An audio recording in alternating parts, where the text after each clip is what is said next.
꽃이 피는 들판이나 험한 골짜기라도 주가 인도하는 대로 저와 같이 가겠네. 한 걸음 한 걸음 주 예수와 함께 날마다 날마다 우리는 걷겠네. 옛날 선지의 녹같이 우리들도 천국에 들려 올라갈 때까지 저와 같이 걷겠네.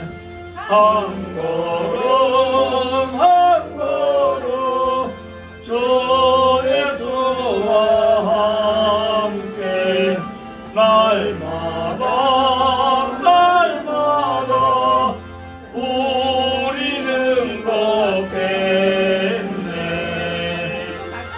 아멘.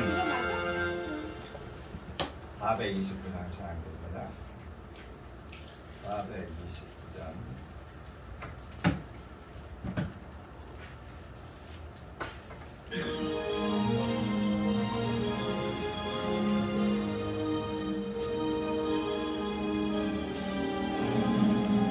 갈 길 걸고 밤은 깊은데 이 대신 조 저보양 집을 향해 가는 길 비춰소서. 내 가는 길 다 알지 못하나 한 걸음씩 늘 인도하소서. 이전에 방탕하게 지낼 때 교만하여 맘대로 고집하던 이제일 사소서. 내 지은 죄 다 기억나시고 저 뜻대로 늘 주장하소서. 이전에 나를 인도하신 주 장래도 내 앞에 험상출령 당할 때 보소서. 밤 지나고 저 밝은 아침에 기쁨으로 내 주를 만나리.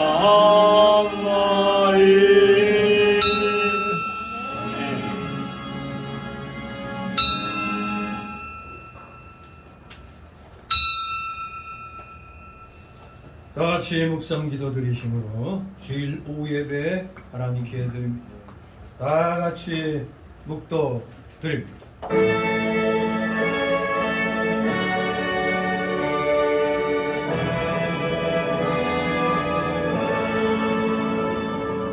성부 성자와 성령 찬송과 영광 돌려보내세.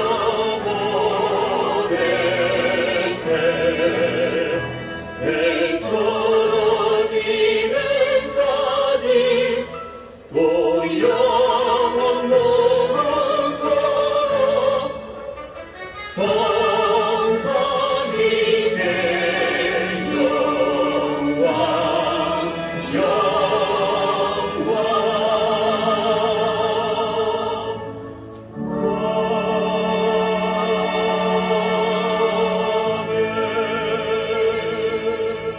예수께서 가라사대 내가 곧 길이요 진리요 생명이니 나로 말미암지 않고는 아버지께로 올 자가 없느니라.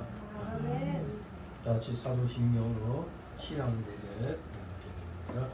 전능하사 천지를 만드신 하나님 아버지를 내가 믿사오니 그 외아들 우리 주 예수 그리스도를 믿사오니 이는 성령을 잉태하사 동정녀 마리아에게 나시고 본디오 빌라도에게 은혜를 받으사 십자가에 못 박혀 죽으시고 장사지 사흘 죽은 자 가운데서 다시 살아나시고 하늘에 오르사 전능하신 하나님 우편에 앉아 계시다. 그리로서 산자와 죽은 자를 심판하러 오시리라. 성령을 믿사오니 거룩한 공의와 소리가 서로 교통하는 것과 죄를 사하여 주시는 것과 몸이 다시 사는 것과 영원히 사는 것을 믿사오니 아멘. 같이 찬송가 364장 부르신 후 이 시간을 위해서 정근 목사님 기도 인도하십니다. 364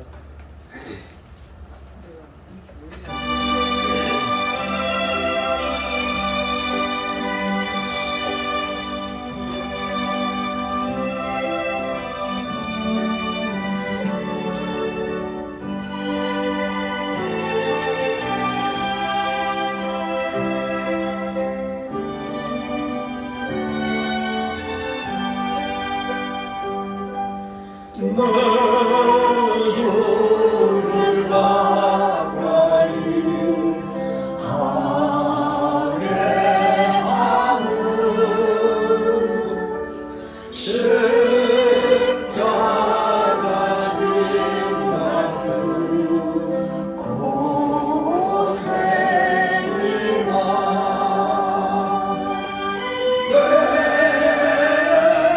생소원은 널 찬송하면서 주께로 나가기 원합니다. 내 곳에 많은 것 옛나오니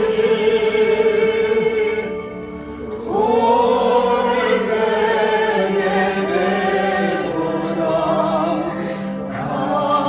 갔습니다.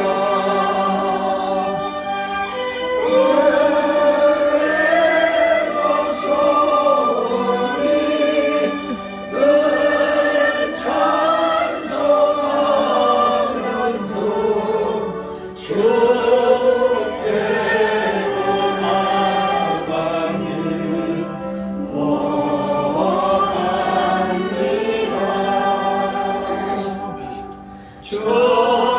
전성의 가운데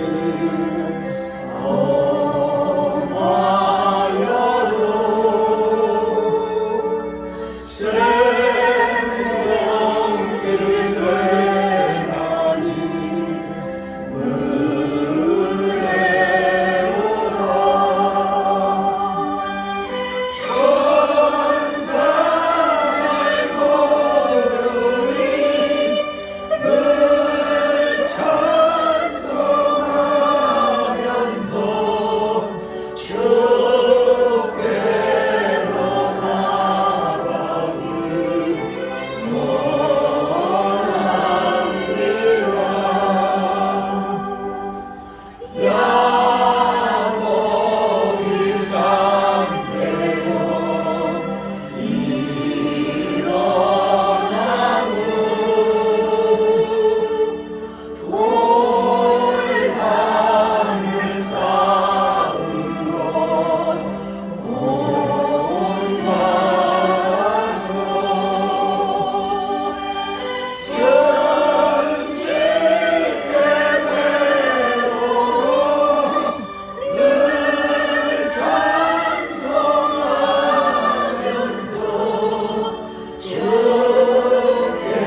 주심을 감사드립니다.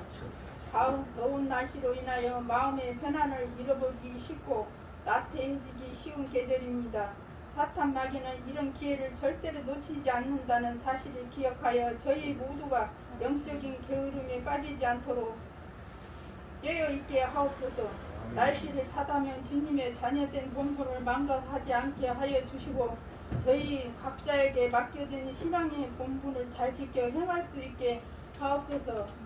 기도의 자리, 봉사의 자리를 힘써서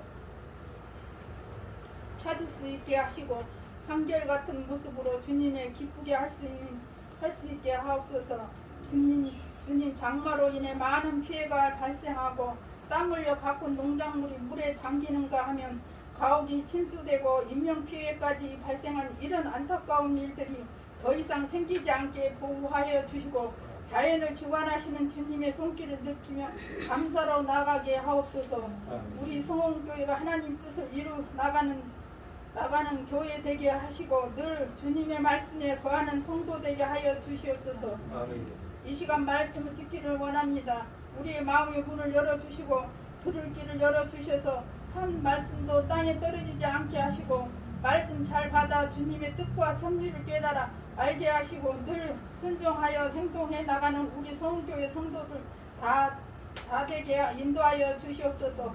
말씀 전하시는 우리 목사님 영육간의 강건하심과 성령 충만함을 더하여 주시옵소서. 늘 하나님께 영광 돌리며 우리 성도들 말씀으로 인도해 나가시게 부족함이 없도록 능력을 더하여 주시옵소서.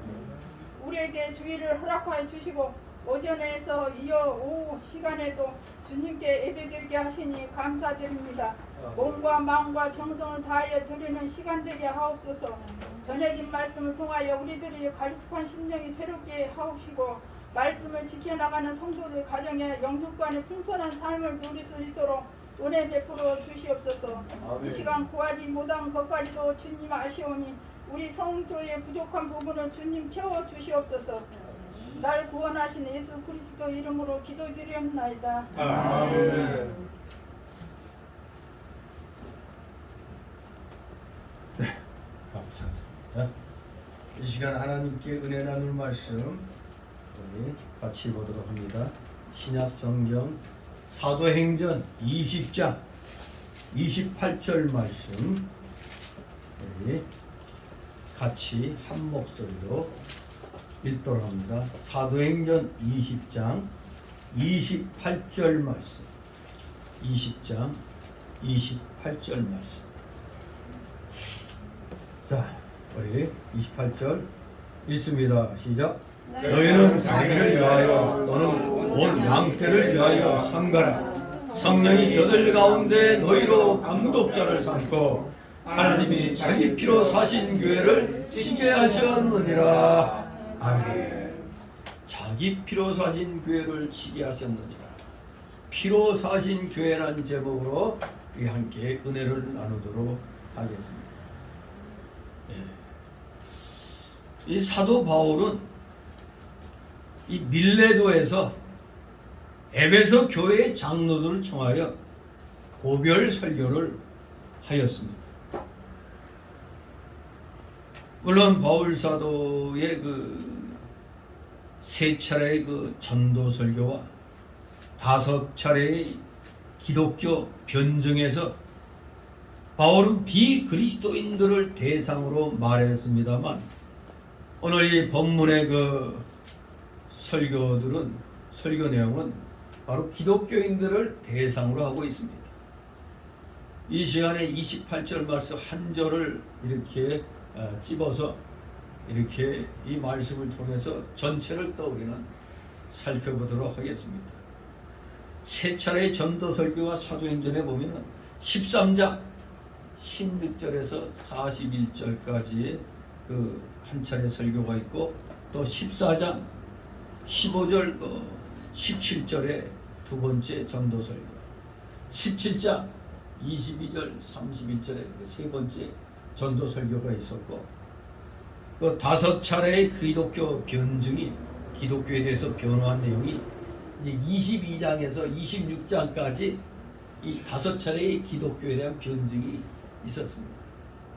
근데 그것이 다 비기독교인들을 대상으로 하고 있지만 오늘 본문의 이 설교는 바로 우리 기독교인들을 대상으로 하고 있는 겁니다. 그래서 이제 오늘 이 내용은 바울 서신의 축소판도 같은 그런 인상을 주고 있습니다. 이 20장 17절에서 35절까지가 에베소 장로와의 그 고별 설교 내용입니다. 바로 거기서 핵심되는 28절을 제가 골라서 피로 사신 교회, 그만큼 교회가 중요하다는 얘기입니다. 헛되이 봐서는 안 되는 것입니다. 이렇게 우리 기독교인들을 대상으로 해서 이 귀한 설교를 하고 있던데, 아무튼 이 고별 설교의 그 내용들을 보면은 바울의 에베소 사역에 관한 아주 생생한 모습을 제공해주고 있습니다. 에베소 교회에 대해서. 근데 우리가 그 바울 서신 가운데 에베소서 하면은 한마디로 교회론에 대해서 주로 이제 우리에게 말씀해주고 있는데, 그야말로 우리 성도들 하여금 전투적인 그러한 실력을 쌓도록 말씀하고 있는 겁니다. 교회가 맨날 사랑하니까 하나님의 공의가 마치 뒤로 후퇴한 것 같죠. 에베소서는 우리에게 아주 전투적인 교회를 갖추라고 말씀해 주는 겁니다. 이 죄악 세상에서 교회가 전투적인 상황, 전투적인 그 자세를 갖추지 않으면은 오전에 말씀한 대로 세상에게 먹혀버리는 거예요. 그래서 항상 전투적인 그러한 자세를 갖춰야 되는 겁니다. 정말로 바울 사도가 에베소에서의 사역이 어떠한가를 아주 생생하게 이렇게 보여주고 있는 겁니다. 첫째로 바울은 아무런 사심 없이 오직 예수 그리스도의 복음을 전하는 일에만 헌신했음을 이 에베소 장로들을 향한 고별 설교에서 그것을 드러내고 있습니다. 오직 예수 그리스도의 복음을 전하는 일에만 헌신했다. 그는 대중의 인기나 인간적인 명예를 추구하지 않았고 복음의 신실한 파수꾼으로서의 사명을 감당하는데 온 마음과 몸을 집중시켰던 것입니다. 두 번째로 성도들에 대한 바울의 애틋한 사랑이 이 에베소 장로들을 향한 이 고별 설교에서 잘 나타나고 있습니다. 성도들에 대한 바울의 그 애틋한 사랑. 그는 단지 입으로만 심판을 경고하는 냉담한 사람이 아니었습니다. 형제의 공공을 자신의 것이냐 아파하고 함께 그 해결책을 모색하려고 한 사람입니다. 오늘날 목회자들이 아주 새겨들어야 되죠. 그저 그냥 덩어리만 크게 만들려고 가문 이설로만 그냥 얘기하지만 성도들 한 사람 한 사람이 어떤 어려움에 처해 있는가 이런 것들을 보고 내가 그런 처지에 있는 것처럼 생각하고 그래서 기도해주고 또 힘을 보태줄 수 있으면 또 힘을 보태주는 겁니다. 그것이 오늘날 교회 목사들에게 대단히 많이 부족한 거죠. 뭐 저도 마찬가지지만 아무튼 그래도 분명히 그저 말로만 립 서비스만 하는 걸로 그쳐서는 안 되는 겁니다. 정말로 형제의 공공을 자신의 것이냐 아파하고 함께 그 해결책을 모색하려고 한 본을 보인 자가 바로 이 바울 사도입니다. 또 그의 설교에서 세 번째로 바울의 성실하고 끈기 있는 복음 전도가 그 설교에서 이 17절에서 35절까지 설교 내용에서 엿보이고 있습니다. 바울은 항상 성령의 인도하심과 인도하심을 위해 기도하는 마음으로 때를 얻든지 못 얻든지 복음 증거에 최선의 힘을 쏟았습니다. 네 번째로 바울 사도는 복음 증거를 생계의 방편으로 삼는다는 평을 듣지 않기 위해서 직접 노동하여 쓸 것을 마련했음이 또 이 고별 설교에서도 나타납니다. 그게 바로 33절, 34절에 있죠. 내가 아무의 은이나 금이나 의복을 탐하지 아니하였고 너희 아는 바에 이 손으로 나와 내 동행들의 쓰는 것을 당했다. 참으로 직접 자신이 노동해서 쓸 것을 마련하는 데 본을 보였습니다. 바울은 이 세상의 그 무엇보다도 예수 그리스도의 복음을 가장 고상하고 위대한 것으로 여겼을 뿐만 아니라 그것을 은혜로 값없이 받았다고 확신했기 때문에 자신의 모든 것을 바쳐 복음 전하기에 주저하지 않았던 것입니다. 마지막 다섯 번째로 이 고별 설교에서 알 수 있는 것은 바울의 예리한 통찰력이 드러나고 있다는 사실입니다. 바울은 에베소 교회를 배교의 길로 유혹할 거짓 선지자들의 출현을 이미 예감하고 염려했던 겁니다. 그러니까 에베소서가 특별히 전투적인 교회관에 대해서 그렇게 우리에게 교훈을 주고 있는 겁니다. 교회는 특히 이 사도시대 때뿐만 아니라 오늘날도 여전히 전투력을 잘 갖추고 있어야 돼요.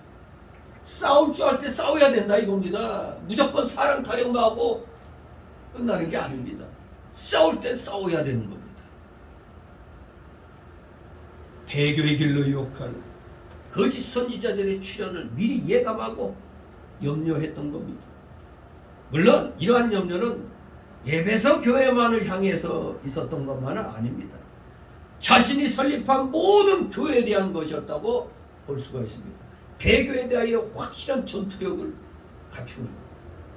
이처럼 바울의 간절한 당부와 경고가 있었기에 에베소 교회는 자칭 사도라 하되 아닌 자들과 또 니골라당의 관계를 간파하고 거기에 휩쓸리지 않을 수가 있었던 것입니다. 그것이 바로 우리가 아시아 7개 교회 가운데 계시록 2장에서 나온 대로 정말로 그 에베소 교회가 이렇게 이단의 유혹에 이렇게 휩쓸리지 않을 수가 있었던 겁니다. 아무튼 이러한 바울의 설교 가운데서 왜 이렇게 전투적으로 이 마귀 세력과 맞서야 되는가? 바로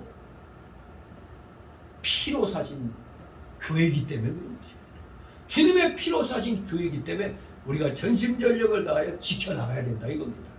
그래서 오늘 이 말씀은 특별히 28절 이 고별 설교의 말씀 가운데 28절 말씀은 바울 사도가 에베소 교회 장로들을 밀레도 섬에서 초청해갖고 특별히 피로 사신 교회를 잘 알아서 잘 깨달아서 바른 교회관을 확립하라 이겁니다.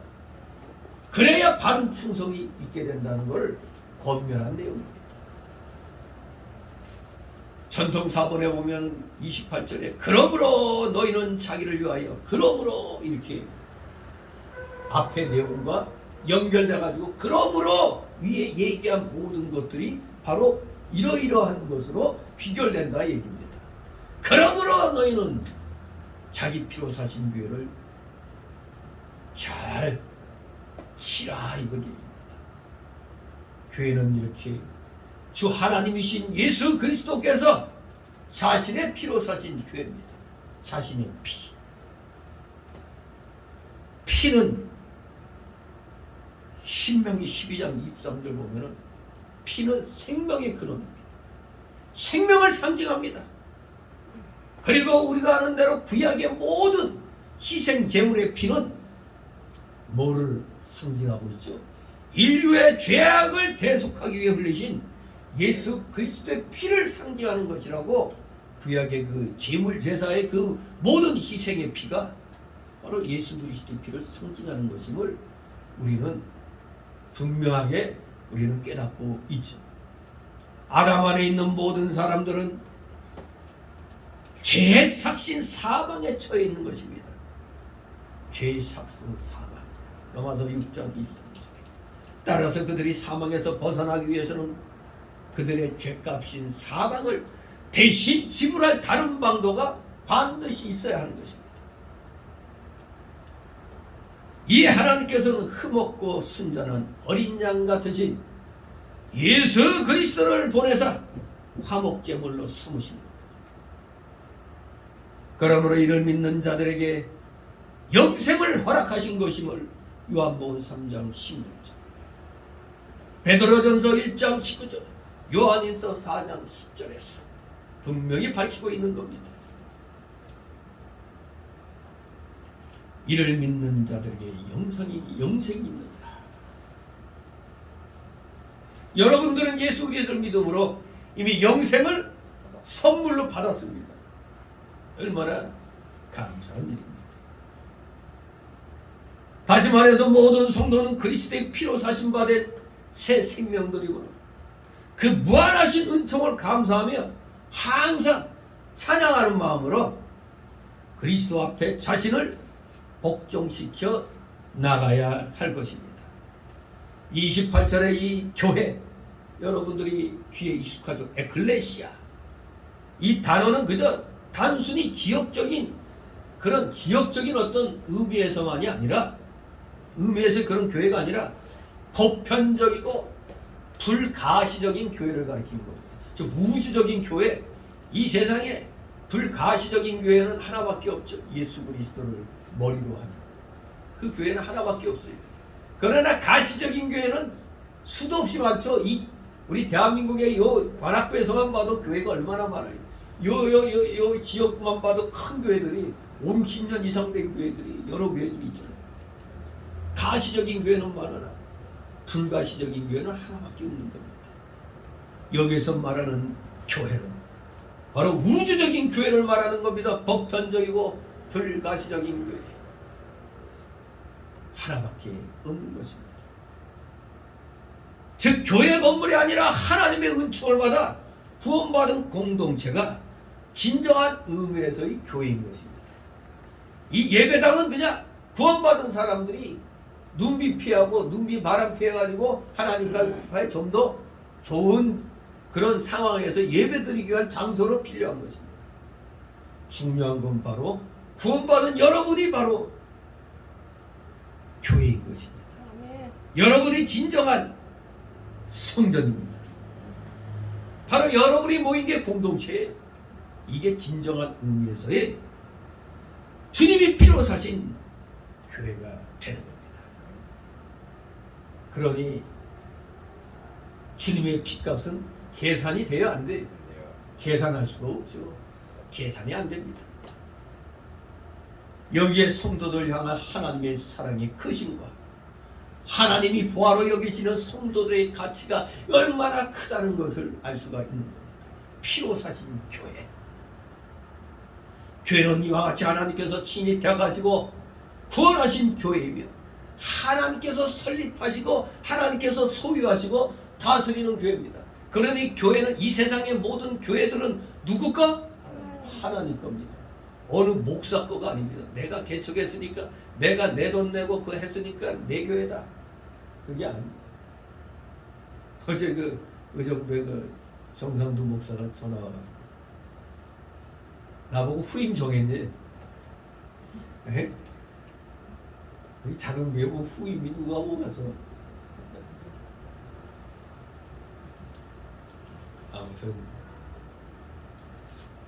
누구든지 나중에라도 정통 신앙에 바로 서는 사람이 있으면 저는 떠나도 교회는 지켜야죠. 교회는 어차피 누구 거가 아니잖아요. 하나님 겁니다. 진정한 주인은 하나님이시고 그 다음에 소주인은 교인들이니까. 아무튼 이걸 잊으면 안 됩니다. 하나님의 교회다 이겁니다. 하나님 거다 이겁니다. A 목사 거가 아니고 하나님 거다 이겁니다. 또 장로들은 성령께서 하나님의 양들인 구원받은 성도들을 먹이고 돌보는 감독자로 또 세움을 입은 자들이죠. 보통 이 성경에서 장로들 하면은 목사와 오늘날 말하는 시무장로를 다 포함해서 말하는 겁니다. 감독을 또 얘기하기도 하죠. 그런데 우리 장로교회는 두 반이 있다고 그랬죠. 교훈 장로와 시부 장로가 있다고 그랬죠. 그런데 배나 더 가르치는 장로들을 존경하라고 그랬죠. 가르치는 장로가 교훈 장로 바로 목사인 것이죠. 목사. 아무튼 목사와 장로를 하나로 해서 그냥 무조건 장로다 이렇게 얘기를 하지만 그 중에서도 교훈 장로가 바로 목사고 시무 장로, 치리만 하는 장로가 이제 오늘날의 소위 말하는 장로들이죠. 아무튼 양들을 먹이고 돌보는 것, 그리고 교인들에게 설교하고 교훈하며 신방하고 권면하고 위로하고 책망하는 일들, 여기에는 시무 장로들도 포함이 되는 겁니다. 신방도 해야 되는 거죠. 그런데 A 장로 신방 좀 하시오 하면 이거 목사님이 하는 거지 우리가 하는 거, 이거 잘못된 거죠. 권사들도 마찬가지지. 신방할 의무가 있는 겁니다. 신방. 목사만 하는 게 아니에요. 신방.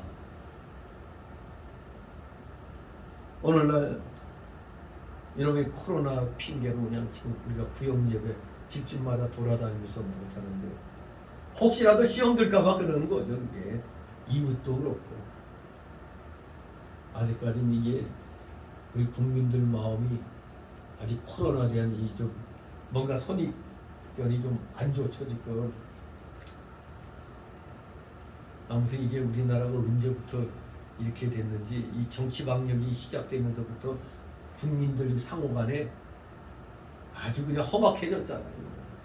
험악해졌어요. 지금도 이 시간에도 마스크 이거 자율로 하라. 그 집회하는 우리 팀들도 있어요. 그리고 거기 앞장선 분들도 또 유명한 의사들이 또 이 도대체 코로나만 예방한다는 생각하지 마스크를 덮어 써가지고 내가 내 뿜은 그 이산화탄소가 도리어 또 내 폐를 망치고 있다는 사실을 잊고 그건 전혀 그런 얘기는 하지 않잖아요. 마스크를 시도 때도 없이 쓰니까 이 습관화돼 갖고 길거리도 보면은 안 쓰고 다니면 이상한가 보죠. 나는 아예 안 쓰고 다녀요 밖에서는. 그래서 어디 들어갈 때만 마스크 이제 다른 사람들 마음이 흔들릴까봐 마음을 위해서 이제 써주는데 사실 이 실내도 웃기잖아요.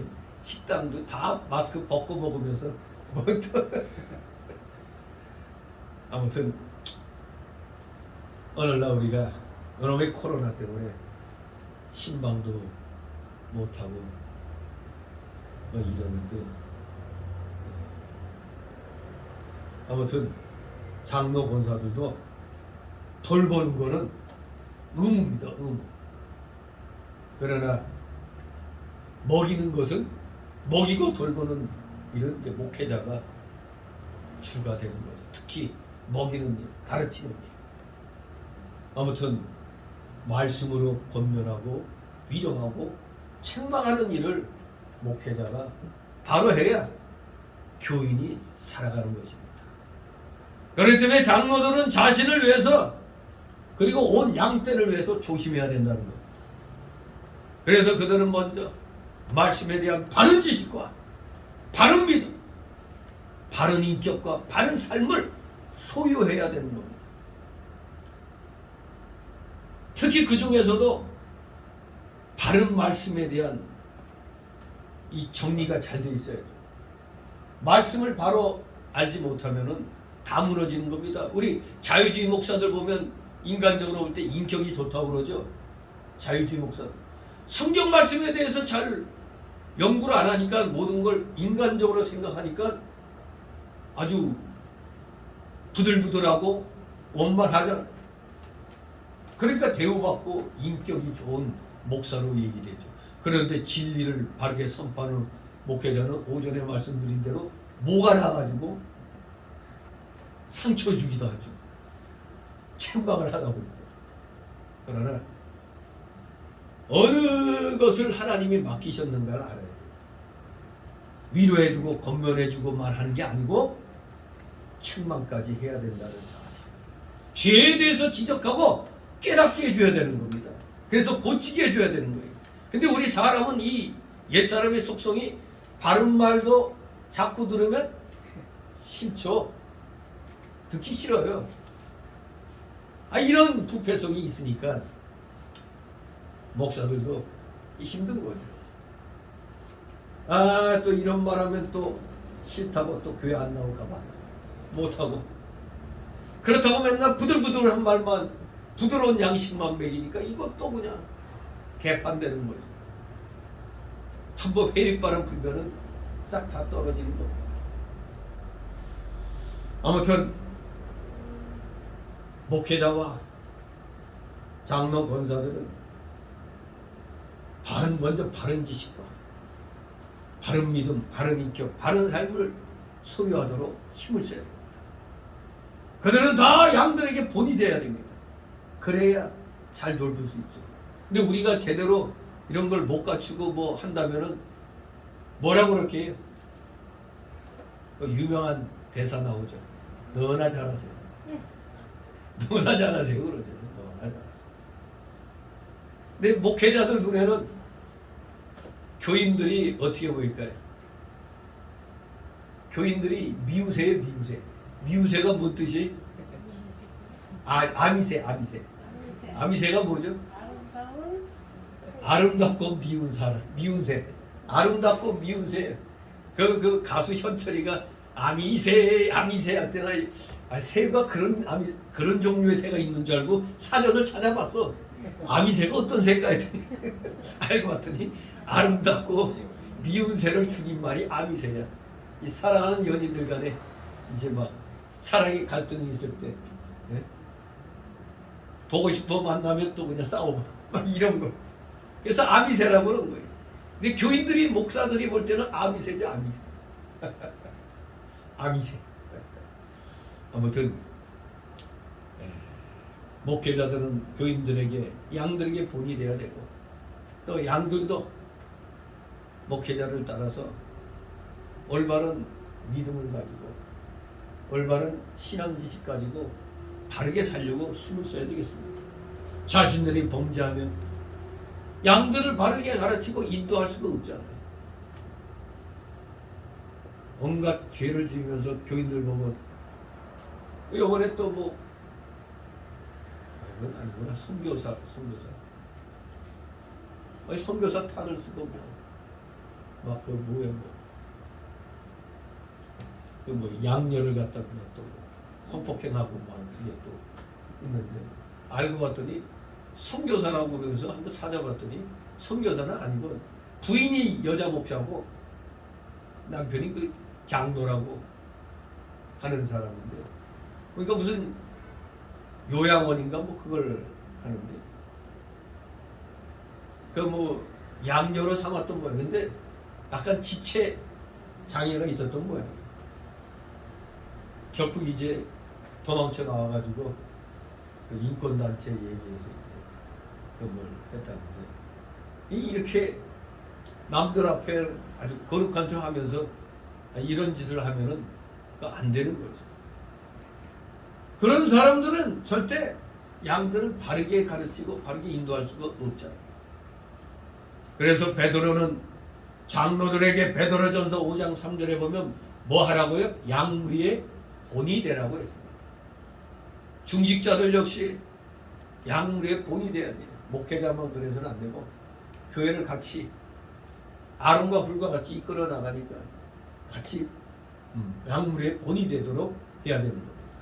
그래서 오늘 우리가 28절의 이 내용을 잘 깨닫고 가르쳐야 양들의 올바른 인도자가 될 수 있습니다. 첫째, 이 28절은 뭐를 우리에게 얘기해 주고 있느냐? 첫째, 교회의 구성은 예수 그리스도의 피로 되었다는 사실을 우리에게 일깨워 주고 있습니다. 교회의 구성은 예수 그리스도의 피로 되었다.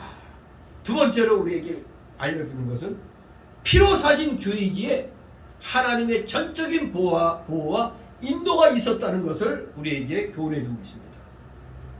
그럼 먼저 교회의 구성은 예수 그리스도의 피로 되었다는 사실. 유명한 그 청교도의 유명한 목회자, 그 문학자로 알려져 있죠. 존 밀턴. 이 사람은 인간의 위대성은 두 가지 사실에서 나타났으니, 첫째는 그 영이 하나님의 형상을 지음을 받았다는 사실. 두 번째 위대성은 그 영의 구속을 위하여 그리스도의 피가 흘려진 사실이다. 이렇게 청교도의 유명한 문학자 존 밀턴이 인간의 위대성을 이렇게 두 가지로 표현하고 있습니다. 첫째는 그 영이 하나님의 형상으로 지음을 받았다. 둘째는 그 영의 구속을 위하여 그리스도의 피가 흘려진 사실이다. 이것이 우리 인간이 위대하다는 걸, 우리 구원, 특히 더 좁혀서 얘기하면 구원받은 인간이 이래서 위대한 겁니다.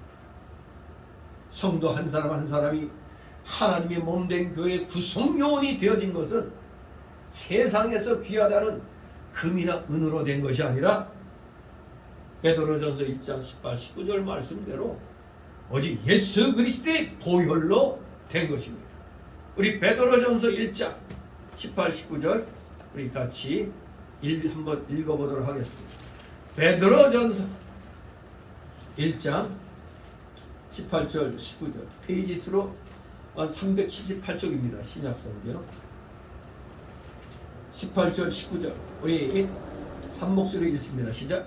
너희가 알거니와 너희 조상의 유전함 막는데 행실에서 구속된 것은 은이나 금같이 없어질 것으로 한 것이 아니요 오직 흠없고 점없는 어린 양 같은 그리스도의 보배로운 피로 한 것이니라. 아멘.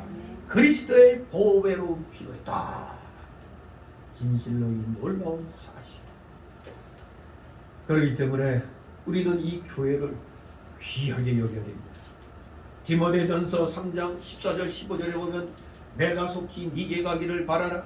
이것을 네게 쓰는 것은 만일 내가 지체하면 너로 하나님의 집에서 어떻게 행하여야 할 것을 알게 하려 함이니 이 집은 살아계신 하나님의 교회여 진리의 기둥과 터이니라. 이렇게 말씀했습니다. 바로 교회는 예수 그리스도의 보혈로 된 것이기 때문에 교회는 하나님의 집 또는 살아계신 하나님의 교회 또는 진리의 기둥과 터라고 이렇게 표현이 되는 겁니다. 하나님의 집, 살아계신 하나님의 교회, 진리의 기둥과 터. 그러므로 교회는 절대 세상 단체와 같이 운영되어서는 안 됩니다. 그런데 많은 대형 교회들은 아주 조직적으로 잘 또 이렇게 짜여져 있는 교회들이 있죠. 그래서 비약적으로 크게 성장할 수도 있었던 겁니다. 교회 성장 뭐 이런 게 있죠. 그런데 분명히 성경 말씀은 세상 단체와 같이 운영되어서는 안 된다고 그러는데 오직 하나님의 진리에 맞게 운영되어야 된다고 말씀했는데 우리들은 오늘날 크게 만들려다 보니까 자꾸 인본주의적인 그런 방식으로 경영학 원리를 이용해서 또 중앙정보부 조직과 같은 조직법을 또 흉내내서 이렇게 큰 교회들을 만들어 온 것입니다. 그러다 보니까 오늘날 이상한 인간들이 생겨나죠. 교회에 뭐 노조가 있어? 교회 직원들 간에 노조를 만들어 부교육자들이 뭐 노조를 만들어 가지고 왜 우리 급여 더 올려주라, 퇴직금 줘라, 뭐려라. 아니 전도사, 강도사가 부목사 이런 사람들이 뭐 노동자예요? 또 정교조는 어떻고 선생들이 자기들이 뭐 정신 노동자라네. 그래서 노동조합이 필요하다고. 그래서 전국 교직원 노동조합 기가 막히죠. 자기들 스스로가 깎아내리는 겁니다. 그냥 육체 노동자로 그냥 깎아내리는 거예요. 그러니까 이 얼빠진 이 자유주의 교회들이죠. 뭐 그 부교육자들이 노조를 만들어가지고 참말로 그게 교회입니까 그게? 그리고 노조를 만들어서 뭐 한다면 교인들이 들고 일어나서 그런 부교육자들 다 잘라버리면 되는 거지. 노동부에서 퇴직금 줘라 하면 줘버리고 말지. 그런 자들은 교회에 쓰면 되겠어요 이게? 이만큼 교회들이 타락했습니다. 세상 운영 방식으로 경영 방식으로 해서 커졌으나 또 이렇게 잘못된 일부 교회들이 생겨나고 있는 겁니다. 또 부교육자들은 또 어디야? 그것도 노동부인가 어디에 신고해 놓으면은 돈을 준다고 그래. 돈을. 일종의 자녀들을 위한 근로장학금 뭐 이런 거. 참 그런 것까지 이제 교회에서 일하면서 이제 그런 것까지 이제 일반 노동자 같이 근로자 같이 그렇게 해서 타먹는다. 이게 참 생각해볼 문제입니다. 뭔가 자꾸 교회가 세속화되는 것을 보게 되는 거죠. 분명히 알아야 됩니다. 디모데전서 3장 14절 15절이 말씀한 대로 이 교회는 하나님의 교회입니다. 하나님의 집입니다. 진리의 기둥과 터인 것입니다. 그렇기 때문에 하나님 말씀에 맞게 말씀의 범위 안에서 운영이 되어야 돼요. 자, 그러면 피로 사신 교회, 이 교회의 정의는 첫째는 하나님의 집이라는 것입니다. 피로 사신 교회라고 하는 이유는 바로 교회가 하나님의 집이기 때문에 교회는 예배당 건물을 가리키는 말이 아니고 우리 성도들, 구원받은 성도들의 모임을 가리킵니다. 그래서 교회는 단지 사람들의 모임이 아닌 하나님의 집이라는 얘기입니다. 교회는 하나님께서 세우신 집, 즉 하나님이 설계하시고 건축하신 집입니다. 주 예수님께서는 분명히 마태 16장 18절에 내가 이 반석 위에 내 교회를 세우리라고 말씀하셨습니다. 또 이 집은 하나님께서 계신 집입니다. 하나님의 집이니까 하나님이 계셔야죠. 그래서 고린도전서 3장 16절은 너희가 하나님의 성전인 것과 하나님의 성령이 너희 안에 거하시는 것을 알지 못하느뇨 말씀하고 있습니다. 바로 여러분이 진정한 성전입니다. 여러분에게 누가 거하세요? 성령 하나님이 거하고 계시잖아요. 그게 진정 하나님의 전입니다. 성전입니다. 우리 성도 개개인 속에도 또 이 회중 전체 속에도 하나님께서 거하시는 겁니다. 고로 이 집의 주인은 누구다? 나다? 아니고 하나님이십니다. 그러므로 교회는 사람의 뜻과 의향과 기호와 방침대로 운영되어서는 안 되고 하나님의 뜻과 방침대로 운영되어야 되는 것입니다. 장로교회는 특별히 교인들의 결정을 존중하지만 그것은 성경에 계시된 하나님의 뜻을 찾는 수단에 불과한 거지 성경의 진리와 독립된 인간들의 의견과 뜻을 따른다는 게 아닙니다. 아무리 전체 교인들이 모여서 결정했습니다 하고 목회자에게 통보해도 목회자가 딱 보고 이거는 성경 어디 보면 이 말씀에 어긋난 거다 하면은 해야 돼 안 해야 돼? 다 무효화되는 겁니다. 성경 말씀에 맞아야 되는 거예요. 그러나 세상은 민주주의 원리로 다수결의 원리잖아요. 그래서 다수결의 원리가 좋은 때도 있고 나쁠 때도 있죠. 잘못 적용되면은 막 선동해가지고 다 그냥 A로 몰아가면은 어쩔 수 없이 다 A를 따르면은 그게 잘못됐는데도 그러니까 바로 박 대통령 그 탄핵이 이루어진 거 아니에요.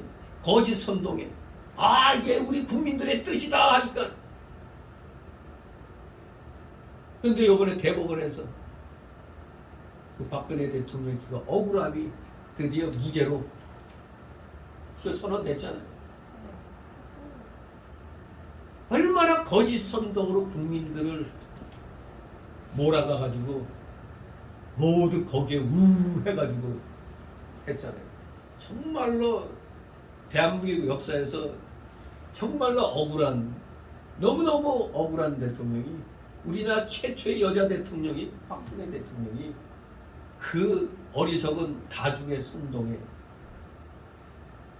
4년간인가요? 4년간 옥살이로 대통령께서 쫓겨나고 옥살이까지 했어요. 그 박근혜 대통령의 그 대통령직을 뭐 면직 뭐라고 그랬죠? 뭐라고 했지? 아, 파면한다고 선언한 그 이정미 그 쓰레기 같은 그 X 그게 애비가 빨갱이 아니에요. 빨갱이의 피를 그대로 받은 거예요. 그런 것이 문정권의 아부해가지고 역시 다 이유가 있는 거예요. 5.18 유병자예요. 근데 그런 것이 또 그 당시 13살이었던 거 누구의 저 이북에 올라갔던 그 여자 걔 누구지? 임수연. 아 임수경? 임수경. 그게 그때 13살밖에 안 된 애가 무슨 5.18 유공자예요?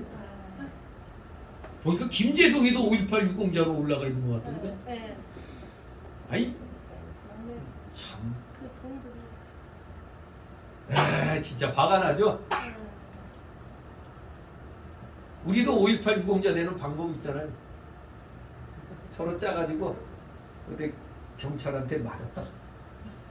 서로만 증명만 해주면 이게 보훈처에서 하는 게 아니라 광주시장이 결정하는 거래. 국민들 돈을 갖다 광주시장 마음대로. 웃기는 겁니다. 참말로. 아무튼 우리가 이 현대 사회에서 민주주의가 다수결의 원칙에 의해서 좋은 면도 있지만 악영향은 바로 잘못된 걸 가지고 선동해 나갈 때 휩쓸리면은 최악의 상황이 일어나는 겁니다. 그런데 우리 기독교는 항상 기준이 있죠. 뭐죠? 하나님 말씀 가라사대 하면 합 뒤집히는 겁니다. 모든 교회는 성경에 게시된 하나님의 뜻과 명령과 교훈에 절대 순종해야 돼. 그래서 기독교는 도리어 하나님 독재입니다. 민주주의가 아닙니다. 교회는 하나님 독재, 진리 독재인 것입니다. 이것이 세상과 다른 거 아닙니까? 그러니까 이걸 모르는 세상 사람들은 아니 목사가 말이야 뭐 잘났다고 혼자 나와갖고 저렇게 떠들어. 특히 전 목사 보고 막 이제 그런 소리 하죠. 그 교인들 대한민국 기독교인들은 뭐 하고 있어? 막 저 사람에게 노란하고 어쩌저쩌 이렇게 막 하잖아요. 아무리 대중들이 그 사람 보고 잘못됐다고 해도 전 목사 측에서 이게 하나님 말씀 가라사대 하면 끝나는 거예요. 그냥 진리 독재라 이겁니다. 불의와 싸우라 했으니까 싸워야지. 악을 용납하면 안 되는 겁니다. 그야말로 우리 교회는 무슨 독재? 하나님 독재, 진리 독재입니다. 이 세상에서 특히 우리 장로교에서 교인들의 그 의사에 대한 결정은 존중하지만 그것은 어디까지나 성경에 게시된 하나님의 뜻을 찾는 데 한해서 그런 겁니다. 하나님 뜻을 찾는 수단에 불과한 겁니다. 그러니까 다수결로 뭐 결정됐다고 성경의 진리와 독립된 인간들의 의견과 그 뜻을 따른다는 걸 말하는 게 아닙니다. 성경의 진리에 따라야 되는 겁니다. 독립된 인간들의 의견과 뜻을 따르는 게 아닌 것입니다. 다시 한번 교회는 하나님의 집이다 할 때 아 하나님 독재, 진리 독재구나. 그걸 인식해야 됩니다. 두 번째로 피로 사신 교회는 살아계신 하나님의 교회이기 때문에 피로 사신 교회입니다. 살아계신 하나님의 교회이기 때문에 교회는 하나님께서 세상에서 불러내시고 모신 모임입니다. 세상에서 에클레시아가 세상으로부터 빼온 겁니다. 세상으로부터 여러분을 세상으로부터 빼온 거예요. 그래서 뭐하는 모임입니다. 살아계신 하나님께서는 바로 우리를 이 세상에서 죄와 파멸에서 불러내신 구주이시고 우리를 만세전에 그의 백성 그의 양 그의 양으로 선택하셨고 때가 되면 우리에게 구원의 은혜를 베풀어 주신 겁니다. 세 번째로 이 피로 사신 교회는 바로 진리의 기둥과 터가 되는 것입니다. 바로 이 말씀은 교회의 사명과 임무가 무엇인가를 보입니다. 기둥은 집을 버티는 역할을 합니다. 터는 집의 기초 아닙니까? 그러니 기둥과 터는 집에 있어 매우 필수적인 요소죠. 터와 기둥이 약해지면 집이 무너져 내릴 것입니다. 그러니 우리 공사할 때 보면은 우리 집 옆에 기초 파고 건물 지을 때 신경이 써요, 안 써요? 당연히 쓰이죠. 왜? 이 기초를 파다 보면은 만에 하나 이 밑이 약한 부위가 드러나면은 내 집이 그 옆이 건물 짓는 바람에 무너질 염려가 있는 거거든요. 기초가 튼튼해야 되는 거예요. 그래서 이 기둥과 터는 그래서 중요한 겁니다. 집을 지을 때 그래서 기초 팔 때 옆 건물이 혹시라도 만약의 사태를 대비해서 이 장벽을 쳐줘야 되는 거예요. 깊이 있게 쳐주지 않으면 잘못하면 무너지는 일이 일어나는 거죠. 요번에 폭우로 인해서 이 멀쩡한 도로 인도도 보니까 우리 요 앞에도 구덩이가 푹푹 파였잖아요. 보통 때 꽉 메껴진 데인데 폭우가 내리니까 흘러덩하고 빈 데가 그냥 나타나잖아요. 그런 겁니다. 아무리 터를 잘 다졌어도 좀 깊이 있게 가지지 않으면은 한순간에 또 그렇게 무너지게 될 수가 있는 겁니다. 교회가 약해지면 당연히 하나님의 진리가 약하게 증거될 거 아닙니까? 교회가 흔들리면 하나님의 진리가 흔들리게 됩니다. 교회가 무너지면 하나님의 진리도 무너지는 겁니다. 그러면 교회는 진리에 굳게 서야 하며 진리를 철저하게 보수해 나가야 하는 것입니다.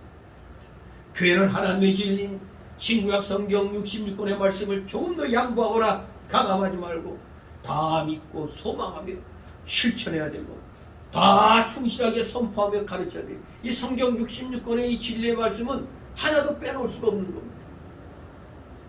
정말로 20년 이상 이 설교를 해서도 이 창세기 1장 1절부터 요한계시록 22장 거기까지 한자도 빠지지 않고 다 한다는 게 이 상당히 어렵거든요.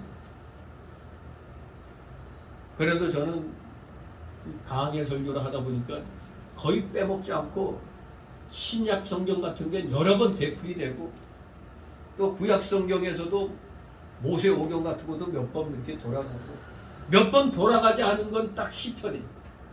시편만. 나머지는 여러 번 이게 돌아갔는데 시편만은 다 하지 못했어요. 물론 150편까지 그냥 물론 했지만서도 또 다시 되풀이 되지는 않았죠. 아무튼 절대 이 성경 말씀은 한자도 양보하거나 가감하면 아니 됩니다. 만일 어떤 교회가 하나님의 진리에 충실하지 않는다면 그것은 바른 교회가 아닐 것입니다. 참교회의 표는 바로 바른 말씀을 전파하는 데 있는 겁니다. 어떤 교회가 하나님의 온전한 뜻과 참된 말씀을 만약에 고의적으로 저버리고 계속 양보한다면 그게 대표적으로 자유주의 신학의 교회죠. 저 한신대 출신 또 통합식의 출신들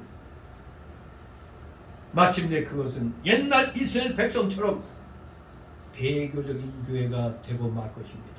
오전에 살펴봤듯이 배교적이게 되면 누구의 진노를 받아요? 하나님의 진노를 받아 심판당하고 마는 겁니다. 이렇게 우리 교회의 구성은 예수 그리스도의 피로 되었기 때문에 하나님의 집이고 살아계신 하나님의 교회고 진리의 기둥과 터라는 것을 분명하게 우리는 다시 한번 인식해야 되겠습니다. 이제 두 번째로 피로 사신 교회이기 때문에 뭐가 있다? 하나님의 전적인 보호와 인도함이 있었다는 겁니다. 이 고별설교의 내용 가운데 28절을 통해서 또 하나님의 전적인 보호와 인도가 있었음을 또 살피게 되는 것입니다. 피를 쏟아세운 교회이기 때문에 뜨겁게 사랑하며 관심이 교회로 총 집중되는 것입니다. 마치 산모가 어린 생명을 자기 생명보다 더 사랑하는 것은 피를 쏟아 출산했기 때문입니다. 기독교 2000년의 역사는 그야말로 피의 역사입니다. 주님의 십자가 보혈로부터 시작된 피의 역사. 스데반 집사의 돌에 맞아 죽는 그 순교의 역사. 야고보 사도가 헤롯 대왕에게, 헤롯 아그리빠에게 죽임을 당하는 피해 역사. 그리고 초대교회 사도시대, 그리고 초대교회 300년 동안의 로마 제국의 10대 박해, 불같은 시험들을 보면 교회는 당연히 이 땅에서 없어져야 정상이죠. 그 불같은 시련이 있었는데 교회가 없어져야 정상인데 어떻게 됐습니까? 결국 이기고 승리하여 오늘날까지 온 것입니다. 바로 그 이유가 있죠. 왜 이렇게 망할 것 같은데 안 망했느냐? 하나님의 전적인 보호하심과 인도하심이 있었기 때문이라는 사실입니다. 우리가 특히 로마 제국 하면은 기독교에 대해서 얼마나 박해를 심하게 했는가를 알 수 있잖아요. 그래서 로마 시대 때 기독교 10대 박해는 너무너무 유명하잖아요. 각 황제들마다 기독교를 엄청나게 박해했죠. 바로 고대 최초의 핍박 사건, 로마 제국 최초의 64년도 네로 황제 치하에서 일어났었죠. 사실 그때는 네로 황제 박해에서 이 1차 박해 사건은 로마와 그 변두리에서만 발생했어요. 로마 시내와 변두리에서만. 한마디로 로마 시내를 지가 불태워놓고 이거 다 기독교인들 때문에 일어난 거다 해갖고 방화의 책임을 기독교인들에게 몰아가가지고 기독교인들을 모조리 다 잡아다가 지금 전보산태 같이 만들어 놓고 기독교인들을 단합해가지고 거기에다 불을 질러버렸어요. 마치 사람 시체로 가로등을 만들어 버린 거예요. 그냥 기독교인들 아주 무자비했습니다. 그래서 기독교인들을 불태워서 한마디로 네로 황제의 정원을 밝힐 정도라고 그랬어요. 바로 이때 초대교회 때 특히 네로 치하에서 순교한 사람이 이제 바울과 이제 베드로가 된다고 이제 기록하고 있죠. 두 번째 로마의 박해는 도미티안 황제 치하에서 일어났어요. AD 90년, 96년. 이때는 주로 로마와 소아시아 지방에서 일어났습니다. 왜? 황제신에게 절하지 않는다는 이유로 박해를 했습니다. 그때 순교자는 로마의 클레멘트와 그 유명한 요한 사도죠. 반모성으로 유교된 요한 사도.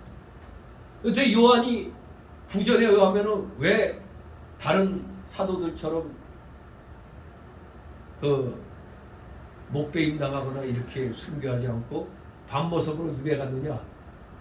그때 로마 황제가 사도 요한을 펄펄 끓는 기름감에다 던져 넣으라고 그랬는데 거기다 던져 넣었는데 튕겨져 나왔다는 거예요. 이게 무슨 만화책 같이 영화의 한 장면처럼 튕겨져 나와가지고 깜짝 놀라가지고 죽이면 큰일 나겠다 해서 반모습으로 유배 보냈다는 그런 얘기가 있었습니다. 제 눈으로 본 건 아니고 그렇게 전해져 내려와요. 자, 그게 두 번째 박해였습니다. 도미티안 황제. 세 번째 박해는 98년 111년경에 트라이안 황제 치하에서 일어납니다. 이때는 이제 산발적으로 박해가 일어났는데 애국심에 대해서 의심받던 다른 단체들과 함께 기독교가 순환을 당했다고 그러는데 그 당시 그냥 기독교인들은 발견만 되면 무조건 형집행 당했다고 그래요. 무조건.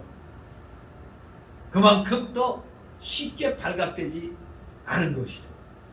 하지만 그 가운데서 순교한 사람이 이그나시우스, 시므온, 소지무스, 루푸스라는 사람들이라고 합니다. 네 번째 박해는 117년, 138년경에 하드리안 황제 치하에서 그때도 산발적으로 번졌는데 이 트라이안 황제의 정책이 하드리안 황제 때까지도 그대로 고수된 겁니다. 심지어는 이때는 기독교인에 대해서 거짓 증거하는 자도 처벌을 받았다고 합니다. 이때 순교자가 텔레스포루스라는 사람입니다. 다섯 번째 박해는 161년, 180년에 일어난 건데 마르쿠스 아우렐리우스 황제 치하에서 일어납니다. 사실 황제 자신이 스토아 철학자였기 때문에 당연히 기독교를 반대했습니다. 더구나 이때 자연재해가 일어난 걸 기독교인들 때문이라고 비난을 했습니다. 그러므로 이때 자연재해를 기독교 때문이라고 몰아봐가지고 대박해 사건이 또 일어난 거예요. 이때 유명한 저스틴이 순교하게 됩니다. 포티누스 블렌디나.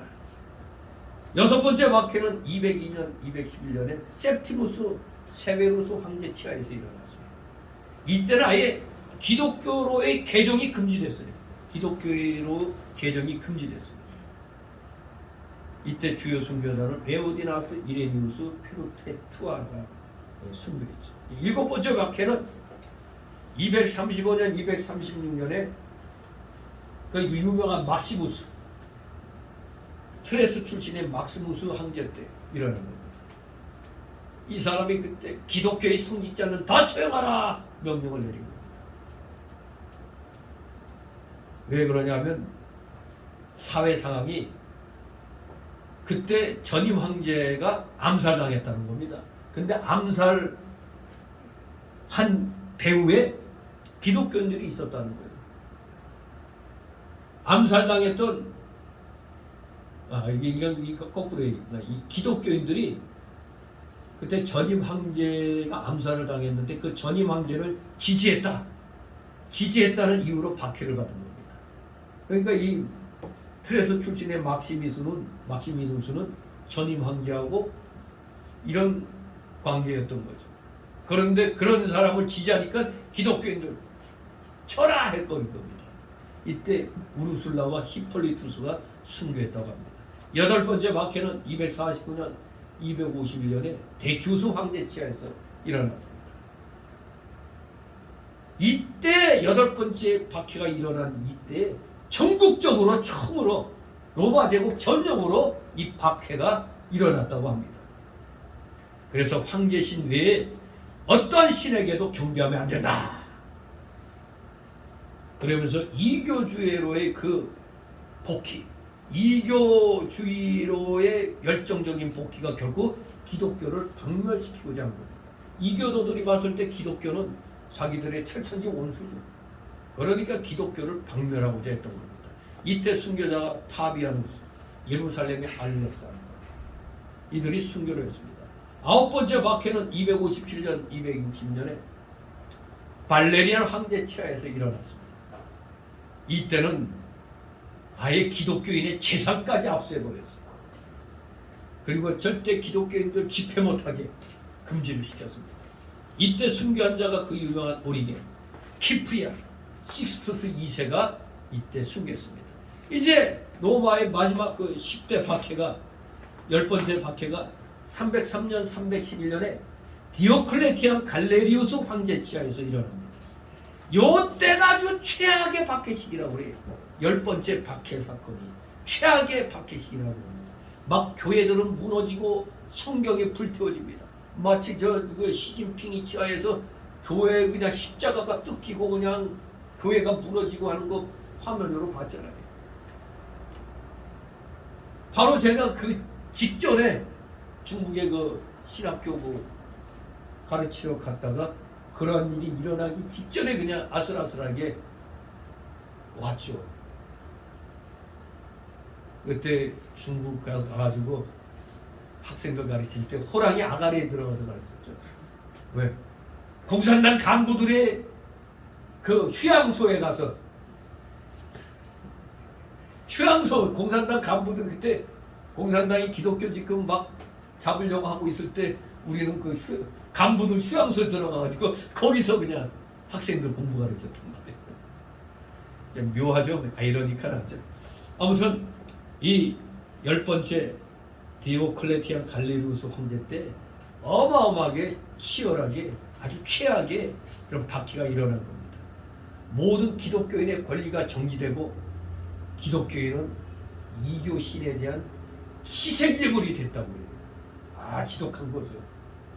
이때 마우리티우스, 알반 이런 사람들이 순교를 했다고 합니다. 이 로마의 기독교의 10대 박해가 일어나는 그 이런 모든 악한 상황들이 일어나고 난 다음에 그 유명한 그 황제의 이름이 뭐죠? 갑자기 생각 안 나네. 기독교를 이제 그 일종의 기독교를 공인한 사람. 아니 그 여기서 맴도는데. 네. 결코 봄날은 왔습니다. 기독교가 공인됐죠. 밀라노 친령으로. 밀라노 친령이라고 그러죠. 밀라노 친령. 그 황제가 아니 갑자기 왜 생각이 안 나네. 밀라노 친령은 생각이 나는데. 근데 이러한 봄날은 결국 지독한 혹독한 겨울이 지나갔기에 봄날이 왔던 겁니다. 정말로 그러한 봄날이 오도록 한 것은 결국 하나님이 보호해 주셨기 때문에 그러한 또 황제를 세워서 기독교를 자유롭게 이렇게 자유롭게 행하도록 하신 것이 하나님의 역사인 것입니다. 정말로 하나님의 전적인 보호와 인도하심이 그 이후로 오늘날까지 이렇게 진행되어 온 것입니다. 결론적으로 그래서 우리는 어떠해야 되겠습니까? 피로 사신 교회에 대해서 우리의 충성은 어떠해야 되겠느냐 이겁니다. 어떠해야 됩니까? 우리도 당연히 피를 쏟는 충성이 있어야 됩니다. 우리의 선진들은 다 피를 쏟으면서 교회를 지켜왔습니다. 우리도 뭐 아무것도 아니죠. 지난날에 그런 거에 비하면 우리도 2년 동안의 그 코로나 팬데믹 때 진짜 스트레스 많이 받았죠. 구청에서 뻔질나게 전화 오질 않나, 예배 시간에 와서 사진 찍어가지 않네. 아무튼 참 또 여기에서 예배를 피해서 저 이교육관으로 가서 또 드리기도 하고 막 그랬는데 그렇습니다. 피를 쏟는 충성이 있어야 됩니다. 그런데 우리는 조그만 그런 억압에도 다 겁을 먹고 교회 문을 다 닫아 걸잖아요. 교인이 교회 와서 예배 드리겠다고 하는데도 교회 문 닫아 걸고 예배 안 드립니다. 예배 드리러 오는 교인을 못 들게 하는 그런 교회도 많이 있었습니다. 그러니 뭐든지 어떤 일이 있어야 그 교회가 그래도 좀 하나님 편에서 볼 때는 조금 그래도 봐줄만하다 이런 것이 이번에 드러났잖아요. 만사는 심은 대로 거두는 것이 원칙 아닙니까? 사도 바울을 보시기 바랍니다. 생명을 쏟아 피를 쏟는 충성을 하더니 가는 곳마다 교회가 세워졌습니다. 피를 쏟는 충성이 미끄럼되어야 참된 부흥이 불같이 일어나는 것입니다. 초대 예루살렘 교회의 부흥이나 수리아 안디옥 교회의 부흥은 가만히 놀고 있었는데도 부흥된 것이 결코 아니라는 사실. 피를 쏟고 생명을 쏟는 충성이 있었기 때문에 부흥이 일어난 겁니다. 이 땅 위에 세워진 교회는 다 하나님의 소유로서 하나님이 세우신 것입니다. 하나님은 자기의 피로 교회를 세우신 것입니다. 그러므로 이 귀한 교회를 우리는 똑바로 잘 알고 깨달아서 우리도 피를 쏟는 충성을 아끼지 않는 그런 성도들이 되어야 되겠습니다. 그런 성도들 되시기를 주님의 이름으로 축원합니다. 기도합니다.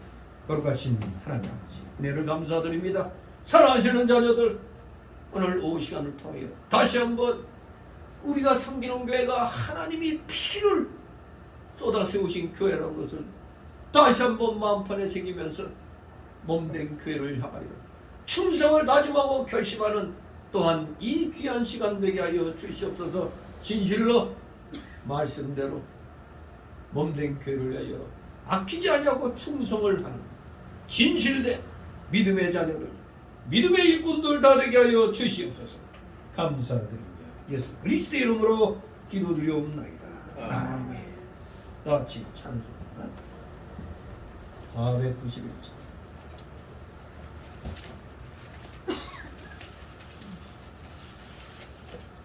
491장. 찬송입니다.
우리 그 기억임을 받으시고 나라의 없이 이 하늘에서 이룬 것 같이 땅에서도 이루어지 오늘날에게 원하는 시를 주십시오. 우리가 우리에게 죄짓는 사유를 같이 우리에게 사유를 주옵시고 우리 시험에 들게 하지 마시고 다만 안에서 구하옵소서. 대개는 나라와 권세와 영광이 아버지께 영원히 있사옵나이다. 아멘.